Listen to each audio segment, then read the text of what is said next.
Hey everybody, this is Tony and I'm here today with a special guest, the legendary Miss Melba Moore. How you doing today? Fantastic, Tony. Thank you for having me. Of course, of course.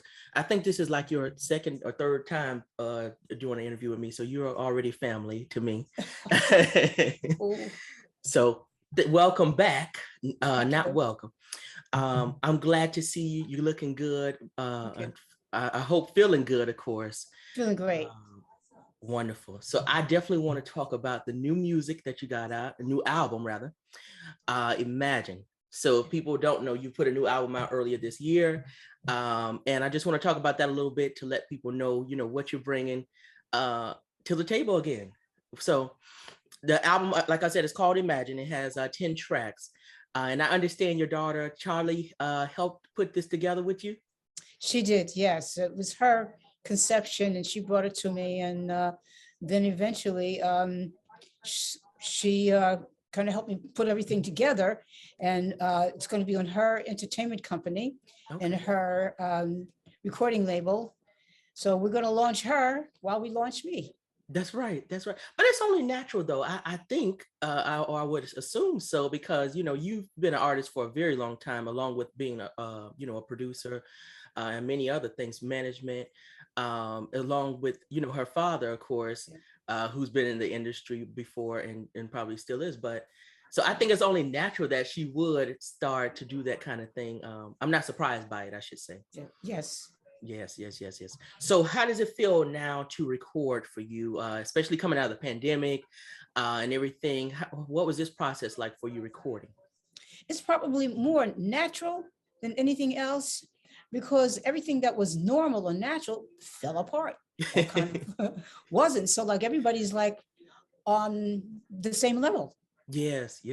Everybody in a certain way. Yes. So like everybody's on social networking and internet, that's Main Street now. Yes. So I mean, I don't think are there any more retail stores? Very few. Right. Very few. So what if it was I used to do ain't there no more? It's a new day for everybody. Yeah, definitely. Even like Amazon is like the #1 retailer at this point, probably, especially online. Yeah. So it definitely has changed. I know you saw that a lot too when the pandemic hit and we talked about you, D-Nice shouting you out and you guys doing club quarantine and stuff like that. Who would have ever thought you would be, introduced in that way to a whole new generation? Like, that's crazy. You couldn't have thought about it because, I mean, it didn't exist. Right. Not in that way. Yeah. And, whatever we were doing, we continued doing that as long as it existed. Mm-hmm. Unless you just got so rich or something. You want to do something else. But no, it was a natural transformation for everybody. And I think in some ways, because I had some challenges before the pandemic and many years ago, I was already on that path because you kind of had to be, you could go slow or you get thrown on there. There was nowhere else to go. Exactly. And you know what, the good thing I would say is social media, of course, has its downfalls like anything, but the good thing I like about it is that people can actually interact with the artists that they love. The artist can speak directly to whoever the consumer is or to who the audience is, which is a great thing to me. Like before, you guys didn't have that, like per se in the 80s, you would just, somebody would print a story up about you and it might have not even been true, but this is what a consumer got about you as an artist, and you really didn't have any control over that kind of thing. So it's so important because there were so middlemen, you kind of got lost in the soup. Yeah, yes. Now everything is direct marketing. That's right. So you could still get lost in the soup. Everybody could be in your domain. That's not good either. But. Yeah, that's true. That is so true. So I want to talk about some of the tracks on the album though. Okay, great. Like So in Love. I love this song. It just was smooth. It just fit. It was like a glove to me listening to this. I love this song, and I heard it's been doing well over in the UK as well. Yes. So tell me about how the tracks came together for the album. Did you use specific writers? Did people just bring the songs to you? How did it go? My daughter brought them all to me. And I said, well, I'm kind of congealing things here. over a period of time. And I said, well, they're beautiful songs, but so what? You know, why are you bringing these songs to me? You know, you ain't a label. She probably could have said at that time, I could be. Right. But we didn't know where things were going at that time, because this is like about 3 or 4 years ago. She was bringing me these songs one by one that her Uncle Bo was bringing her. Right. And that's his talent. Yes. Just like I'm a singer, you know? Right. And so he kept finding these songs, and I'm sure he was doing it for other artists too. But he kept bringing these songs to her for me. And she's been brought up in the industry and she loves music. So it was just a natural thing that happened in a natural way, not as a business or thinking as a project. We weren't thinking of it that way. So right. That's why I think it's probably the most natural thing that ever happened. There were no constrictions, there were no constraints, there were no false borders or entities in it. I could say, I don't like it, you know, and I wouldn't even get fired, you know. Right. So each of the songs came to me that way through her, and then over a period of about 3 or 4 years. Okay. And then afterwards, she said, well, you know, we got about 10 songs or more here. I said, oh, really? That's enough for an album. Right. So, I mean, that's how the album concept came. Okay. So I mean, well, why don't we try to sequence them? Yeah. Listen to them all and see really what do we have. Yeah. Well, I think you guys did a wonderful job with this. As soon as I started listening, I said, this makes sense. And the reason I said that is because, no. The reason I said that was because of this. Sometimes you listen to an artist bring out a new album after a period of time. Of course, you've always been recording. Thank God. But right, I never really stopped. That's right. Good too. It's good for me to kind of stay in touch with everybody that's watching you. Otherwise, you lose touch. They know what's great for you, but you can't do it because you don't know. Go ahead. Exactly. So, but the reason I say that is because sometimes an artist, you know, from the 80s, 70s, 60s, whenever, might bring out a new body of work. And sometimes it sounds like the artist has probably listened to somebody else to try to sound current or to try to go with a certain sound, and it doesn't fit the actual style. So you kind of lose people when you do that. But when I heard this, I said, this absolutely makes sense. It sounds, you know, wonderful. Like, it doesn't sound aged. It sounds up to date, but it sounds like something you would actually sing and you would actually do. So thank God for that. And bravo to you and Charlie for, you know, putting this together, because it made sense. Like I said, So in Love, I love that towards the ending, where you do a little high note too, that's so in love. So, I'm so in love with, whoever did the backgrounds on this track, matter of fact. Oh, the background's excellent. Fabulous. Yes, it was amazing. That's Chantel Hampton. She wrote it. That's why it sounds so great too. Okay. Because things are organic. Yes. She wrote it, she's singing it. She did the demo. She probably was going to record it, but my daughter took it. So, Ma, this is going to be good for you too. So you have two, and I'm singing in the backgrounds with her too. So right. It's coming together. So and of course, I started out as a background singer. So of course. I know the importance of meshing and making everything feeling part of one community. I'll put it that way. So no matter where you listen, the listener fits in. That's right. But you did a great job on that track. I want to say, I loved Take Her Picture Down. Just because listening to it, it sounded. I was like, well, wait a minute, what is this about? Like, but I love it, even though you. Okay, hold it. You're a good listener. Yes. So I'm going to ask you, what made you ask that question? Well, first looking at the title. I said that Take Her Picture Down. Right. So I'm like, is this what I think it's about first? Is this what I think it is? and it was.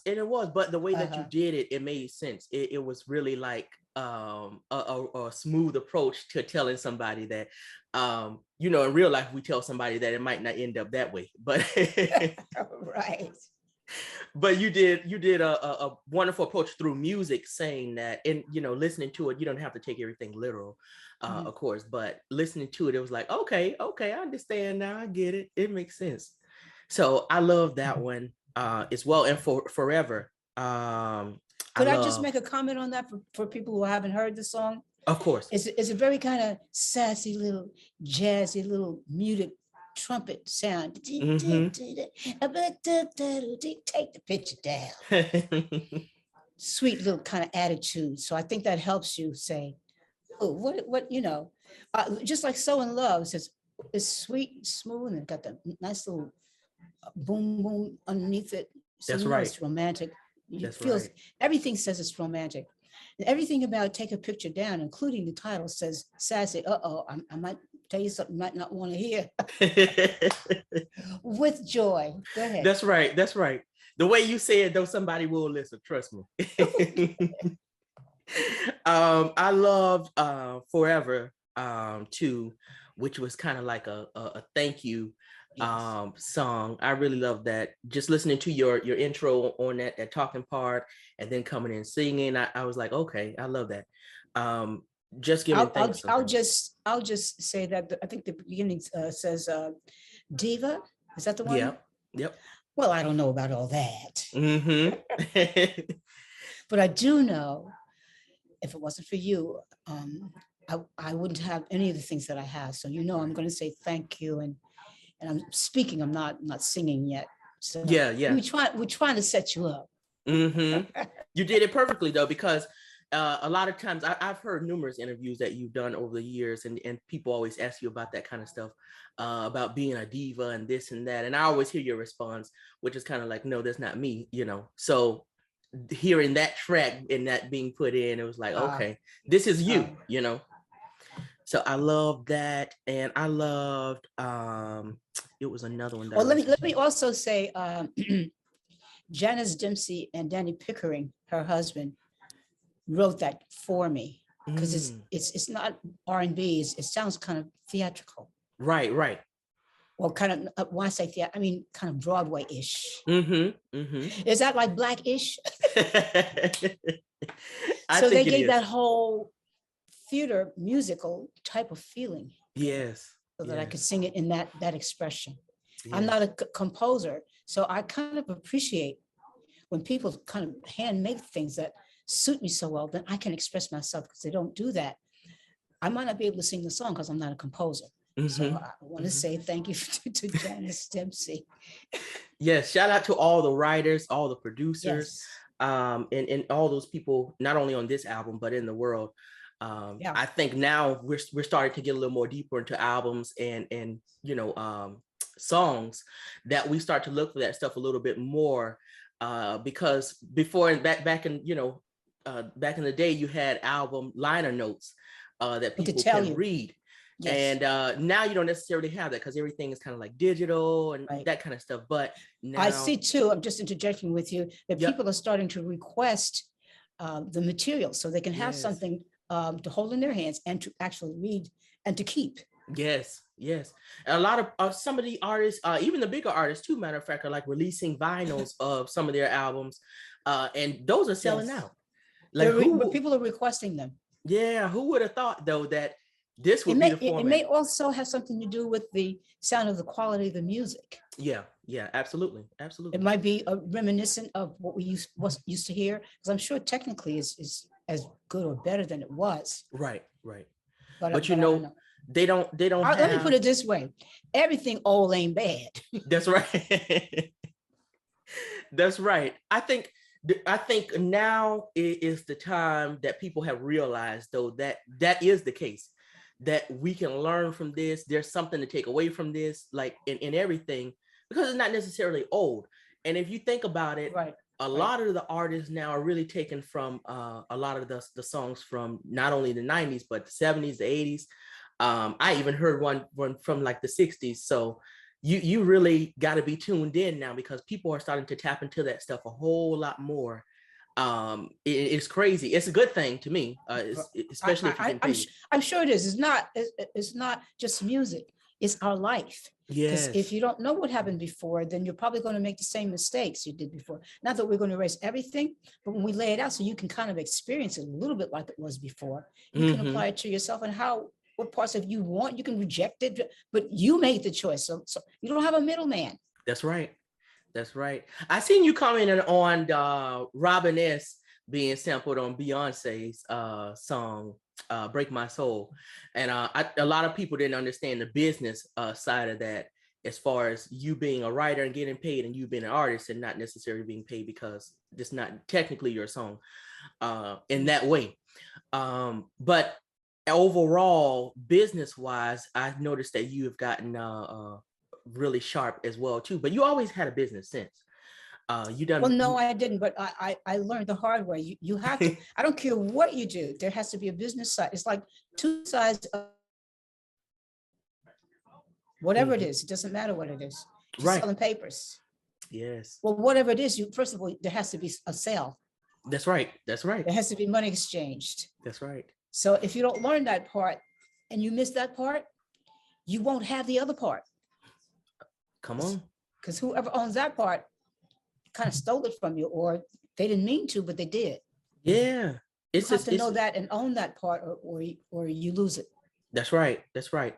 But I think it's a great thing that people like you and artists like you not only take the time to say that kind of stuff, just for people to even get that small understanding. Of course, you can't teach a whole class on music industry business, but well, you can. You can say it to everybody who might be listening. You might be somebody who's too young to be in business now, but you remember that someday, maybe when it's time. Yeah, yeah. Somebody else who also brought to light things about songwriting was Candy Burris, who's on the Real Housewives of Atlanta, but of course a member escaped. Oh, Candy, I remember Candy. Yeah. But I used to watch that with my daughter. So, but a lot of people didn't realize Candy had written a lot of songs or co-written a lot of songs until she started saying that out loud on the show, and it was like, oh, wait a minute. Then they started going to look and finding and saying, who wrote this? Who was a co-writer on this? Yes. So it's a great thing that you know in this time it's so easily accessible to be able to get that information, but not only for that, but for artists like you to get your just due right now, because it seemed like forever that sometimes people will look over you sometimes and things like that. But speaking of that, in the album, I want to talk about the Hollywood Walk of Fame star that you are nominated and were accepted for. So congratulations on that. Thank you. It has definitely been a long time coming. So I am definitely excited. Well, it didn't have to come at all, you know. That's right. Guaranteed. Thank you, fans and people who make that happen. Yes. Go ahead. What was your initial reaction when you heard that they said okay to it? Well, there's been so many parts to it. So I said, okay, you better not get too excited. They got something else you have to do, because it's quite a process. But as I continue to hear it again and again and see that it's really happening, what I'm hearing is different people's response to it and how they feel about it. And I'm saying, this is really important. This is a real proof of some kind of achievement. Of whatever it is you've been doing here. This is some kind of something that's going to be here after you're gone. To say that you were here and that somebody thought you were worth whatever it is you did. I mean, so I don't know that, you know, you can try to put things into word and no guarantee that you can do that. But there's going to be something here permanent. Yes. It says I walk this planet. That's right. That's the great thing about it. Though. Unless Putin get away with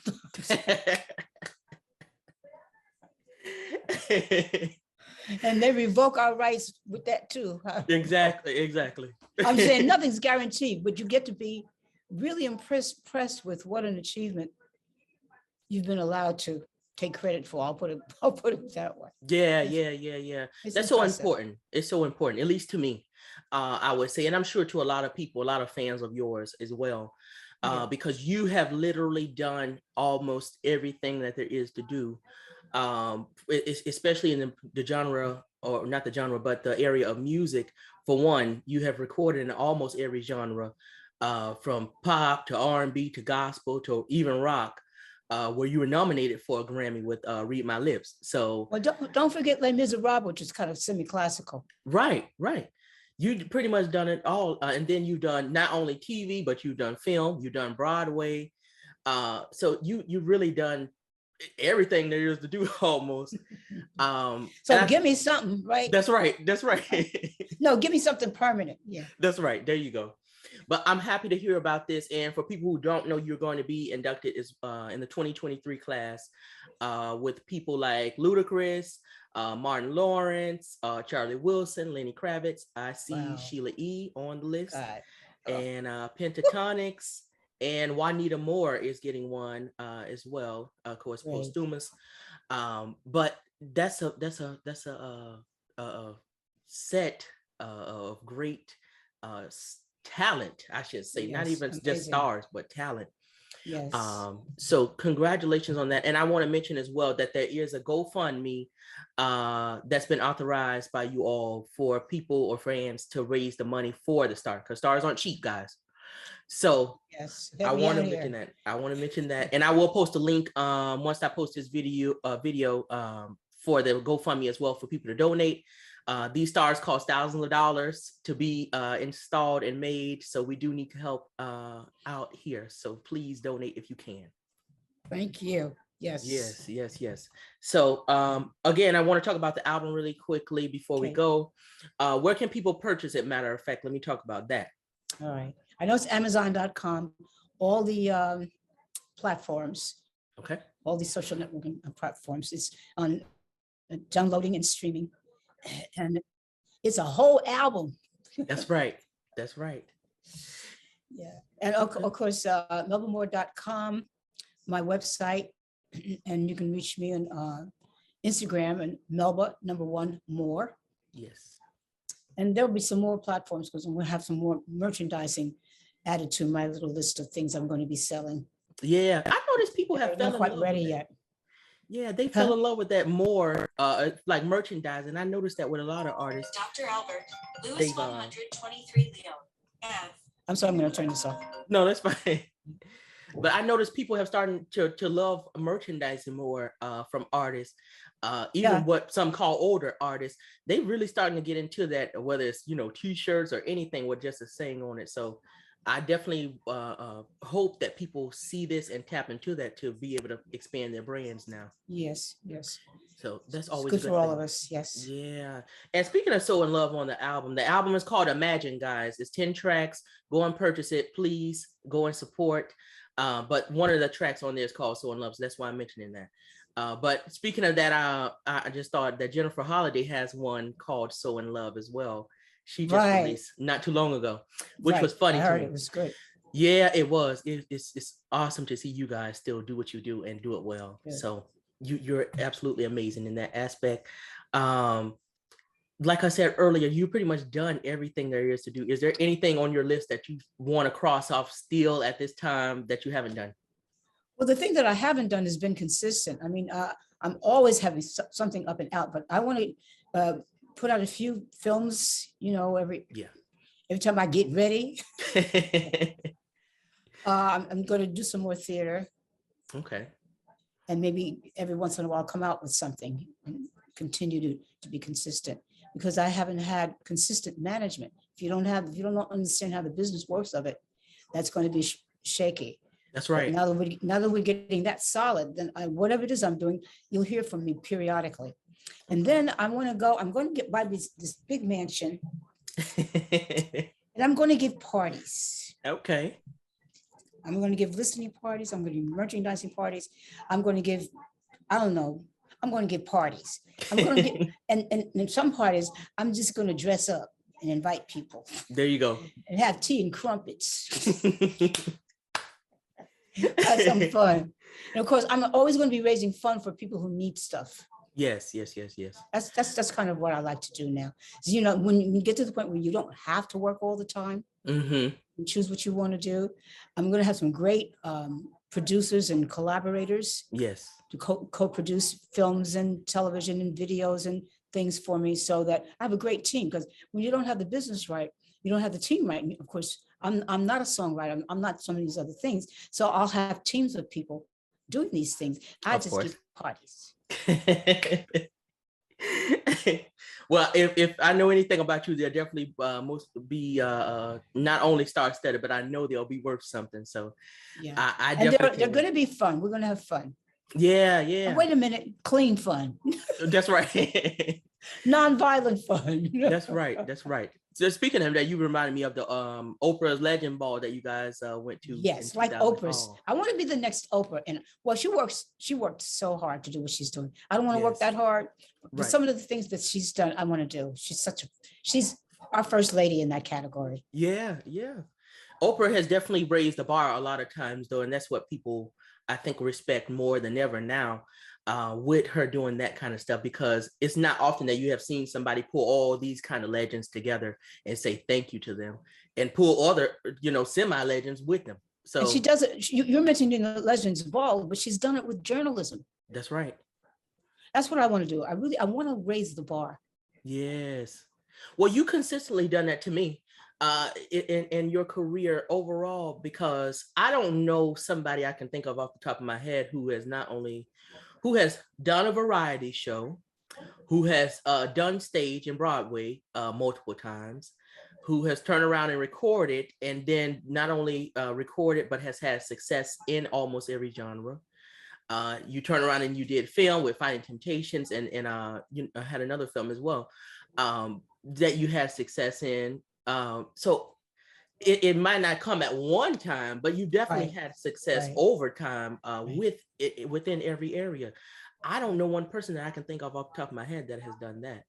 Well, I know you're going to see more because the doors are always opening and we're getting more diverse.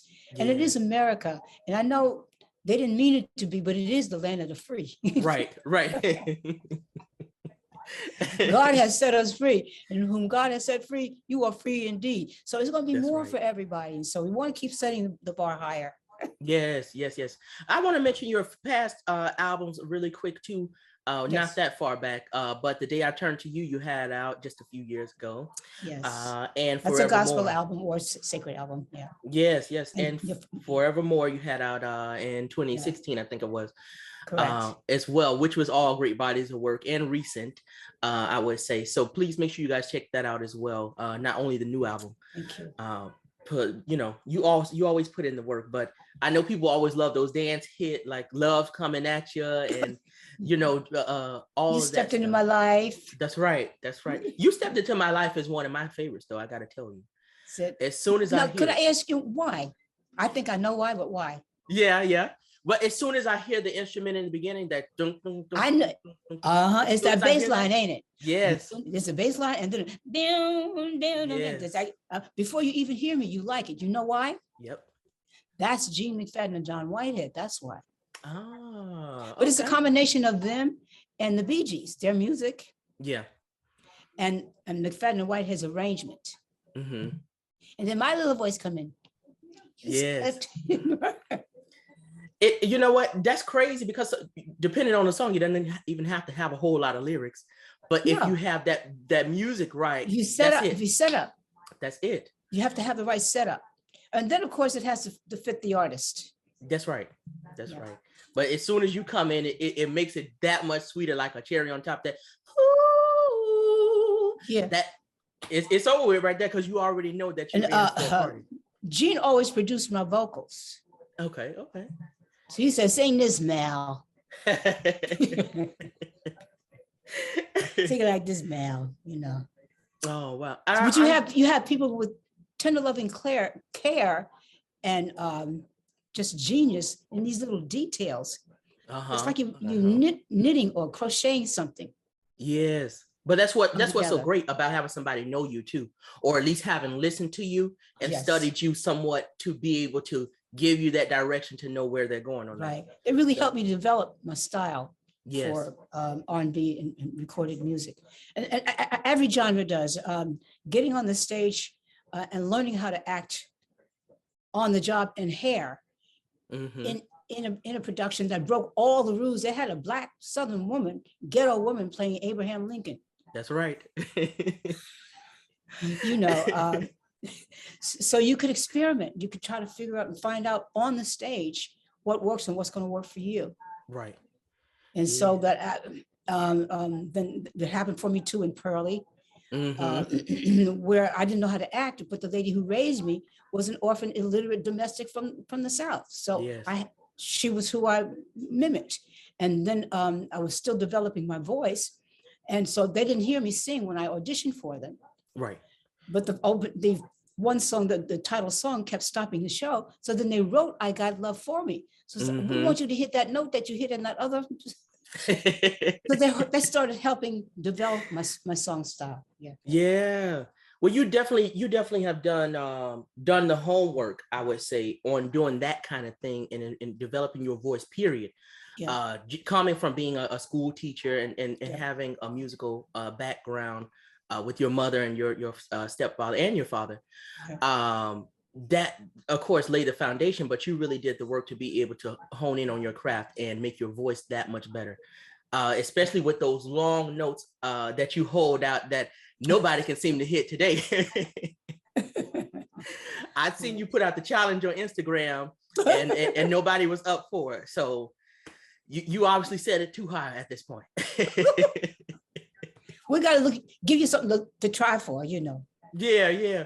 But you definitely have in that aspect shown up and shown out each time, whether it's dance track, whether it's R&B, gospel, anything, you still show, you know, that range and show that you still care about your voice and you actually, you know, train it and you actually practice on that kind of stuff. Yes. So thank you so much for that.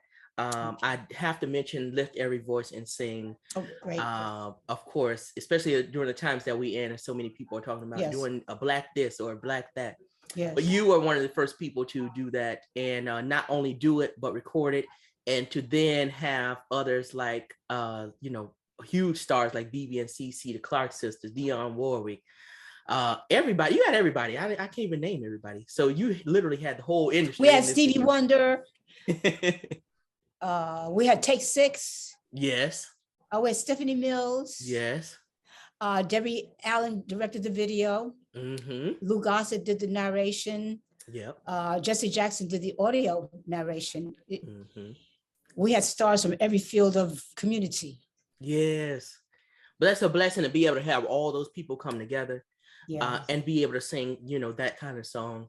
We only seen that so many, well, not so many, but a few times throughout our lifetimes. You know, it's normally for something like, you know, to put in for help for like Heal the World songs, Michael or Jackson, something like that. Yes. Dionne Warwick, yes. did you know, one, and you know, it wasn't that many others. It's probably only a few other handful of times that you see that happen. So you definitely were somebody special for everybody to show up and sing on this track. And I have to, of course, always tell you that I loved your character, Bessie Mae Cooley, and The Fighting Temptations. You know, that is my favorite movie. And, did you like my hats? Oh yeah, I love it. And I love how they let you have that range on those songs too, like Rain Down on Me. I love when they did that and they didn't try to, you know, push you to the side. No, they help you do what you do. Yes. Everybody in it, you know. Do you remember the opening scene? I think I do. With Pastor Caesar. Oh yes. Her and Ann Nesby going. Ann Nesby. Yes. Oh my goodness! I mean, come on. I love it. It was everybody. Steve Harvey, Landa Adams, OJ's. Yes. Beyonce. That's right. Angie Stone. Yes. It was so many. What's the lady from the Golden Girls? Rue McClanahan. There you go. I couldn't get a last name. And there's many more. Yeah. I think the movie was just such a great job. It was. And sometimes, you know, you have people who throw in just people for names like stars. They throw them just for names and they don't respect the church. That's what I always mention that. They think anything is funny. It doesn't matter. It does matter. Yes. But you guys did an amazing job. Even seeing you playing Bessie, who was outspoken but shy at the same time, especially against Paulina character. Who Paulina hit me so hard I went out the frame. I said, "Ooh, gone." Oh my goodness. First of all, I love comedy. I really do. Now, if I have what do you call it, not a hit list, what do you call it, a bucket list? I want to do something that's just comedy. Yeah, you excel in that kind of stuff. I mean, at least seeing you doing that, you excel in it. Yeah. So I think that'll definitely be right up your alley. Especially I hope God gives me a chance to do that. I'm sure he will. From your lips to God's ears, and I hope that he does, because that'll be a sight to see, especially just seeing you doing that small role, and being so shady but yet funny in what you were saying. You know, especially when Faith Evans' character was there, and they were talking about her singing in the juke joint. Oh yeah. And you know, you jumped down and said, you know, if she was a respectable woman, she would have a respectable job. Just that kind of stuff really makes the movie, even if you're not in the whole thing, you know, 24/7. So you definitely did a good job. Cuba Gooding Jr., Beyonce, everybody did a phenomenal job. And shout out to artists like Angie Stone, who I love. And I sometimes might not get the credit. And Little Zane was in there as well. Little Zane, yes. And T-Bone, I think it was. And all these wonderful people. So shout out to all you guys. The OJs, I think, are retiring, matter of fact, soon. So I heard that, yes. Shout out to them. And I hope they have a wonderful farewell concert. Yes. So that was all I had today. I thank you so much for joining me, Aunt Melba, what I like to call you. Thank you. You've been wonderful. And of course, like I said, again, ladies and gentlemen, please check out the album. The new album is called Imagine, and it's available now everywhere that you can get music. So check that out. Yes. And again, just let people know where they can find you on your social media accounts. Okay, on Instagram, it's Melba, Moore. MelbaMoore.com is my website. You can get the music on Amazon.com and all of the downloading and streaming, what you call them, outlets? Outlets. That's right. Everywhere you can get music, please get it. Imagine. Absolutely. Again, thank you so much. I love you. Please stay safe until the next time that I see you again. And you too. Yeah. I look forward to not only this music, but whatever else you got coming along with this. Okay. Thank you. Yes. Thank you so much. You're welcome.